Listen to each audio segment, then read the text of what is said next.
Boeing का जो जहाज़ था ये 2.5 सालों से ग्राउंडेड था। कई सारे परमिशंस के बाद अब ये चालू होने के लिए परमिशन मिल गई है, आपने इसको शुरू किया है। क्या सेटलमेंट हुआ है हमारा, क्या बातचीत हुई बोइंग से? क्योंकि कई 2.5 साल का पीरियड एक लंबा पीरियड होता है कमर्शियल प्लेन के लिए। देखिए, दो अलग अलग बातें हैं। जहाँ तक बोइंग का सवाल है, जो भी स्पाइस जेट का नुकसान ग्राउंडिंग से हुआ वो बोइंग ने पूरा किया है, कैश में भी, काइंड में भी, जहाज़ों के रूप में भी। तो वो सेटलमेंट हो चुका है और उससे स्पाइस जेट के जो नुकसान है वो तो पूरे हो जाएंगे। जहाँ तक हवाई जहाज़ और उसके उड़ने का सवाल है, जैसे आपने कहा 2.5 साल से ये जहाज़ बंद था। बहुत आधुनिक एक किस्म का जहाज़ है, बहुत कंफर्टेबल जहाज़ है। एयरलाइन के अगर आप पॉइंट ऑफ व्यू से देखें तो फ्यूल एफिशिएंट एक जहाज़ है। तो दुनिया में सबसे आधुनिक जहाज़ों में से एक है। सर, अक्टूबर का अगर ट्रैफिक डाटा देखें हैं तो ट्रैफिक बढ़ा है, लगभग 70% तक बढ़ा है। और सारे एयरलाइंस का हिस्सा देखते हैं उसमें स्पाइस जेट का हिस्सा सबसे ज़्यादा है। तो इसको किस तरह से आप देखते हैं, इसको क्या लोगों के हिसाब से? जहाँ तक मार्केट शेयर का सवाल है, जैसे जैसे जहाज़ बढ़ेंगे तो मार्केट शेयर बढ़ता है, लेकिन इसमें ये भी बहुत आवश्यक है कि जो बिजनेस बढ़े तो प्रॉफिट भी साथ साथ में कुछ बढ़े। पिछले 2 वर्षों में बहुत नुकसान एयरलाइंस का हुआ है और इसको पूरा करना बहुत आवश्यक है। तो एक तो जो एविएशन में हमारे कॉस्ट्स हैं उनको कम करने की ज़रूरत है, एयरलाइंस के कॉस्ट को भी, और जो टैक्सेस हमारे ऊपर लगाए जाते हैं एविएशन फ्यूल पे स्पेशली, तो उसको कम करने की आवश्यकता है। भारत सरकार इस पे काम कर रही है। हमारे जो मंत्री हैं उन्होंने भी कई प्रदेशों से बात करके जो वैट है उसको कम कराया है। एक्साइज ड्यूटी पे भी फाइनेंस मिनिस्ट्री से बात चल रही है।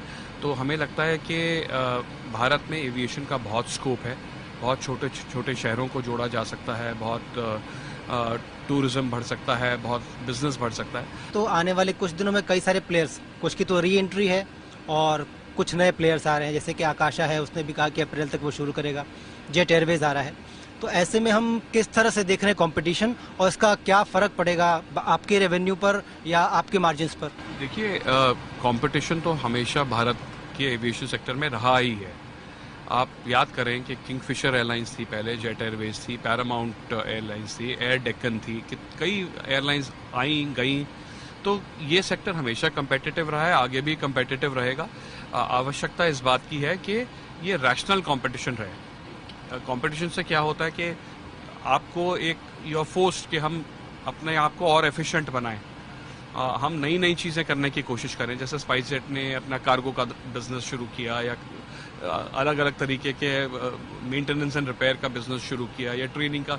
तो हम नई नई चीज़ें हमें करने पे मजबूर करता है कंपटीशन, तो वो एक अच्छी चीज़ है। लेकिन साथ साथ में जो हमारे किराए हैं, फेयर्स हैं, वो रैशनल रहें, ये बहुत आवश्यक है। आज आप अगर 2000 या 2500 रुपये में दिल्ली बम्बई का फेयर बेचेंगे तो इट्स वेल बिलो कॉस्ट।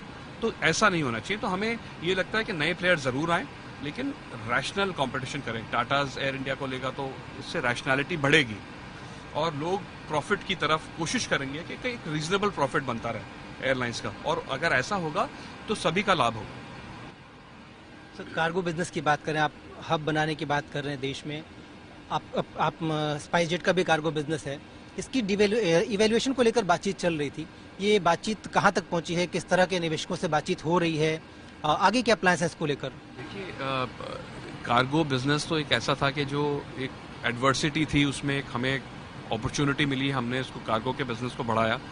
जो 30-40 मिलियन डॉलर का साल का बिजनेस था उसको आज 350 मिलियन डॉलर का साल का बिजनेस है।